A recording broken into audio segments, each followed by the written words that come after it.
मुंबईतील वाहतूक कोंडी कमी करून प्रवासाचा वेळ तब्बल 1 तासाने कमी करण्यासाठी MMRDA ने रिंग रोडच्या माध्यमातून मुंबईला जोडण्याची योजना हाती घेतली आहे। पुढील 5 वर्षात शहरातील वाहतूक समस्या कमी करणे आणि प्रवासाची वेळ कमी करणे हे या रिंग रोडचे मुख्य उद्दिष्ट आहे।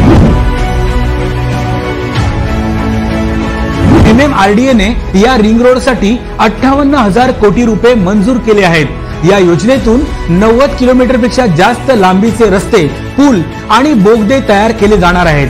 हे सर्व रस्ते मुंबई शहराला बाहेरील बाजूनी जोडतील आणि मुंबईतील उपनगरांना देखील मोठी कनेक्टिव्हिटी मिळेल। रिंग रोडमुळे उत्तरेकडे गुजरात आणि दक्षिणेकडे कोकण आणि पश्चिम महाराष्ट्रापर्यंतचा मुंबईकरांचा प्रवास सुलभ होणार आहे।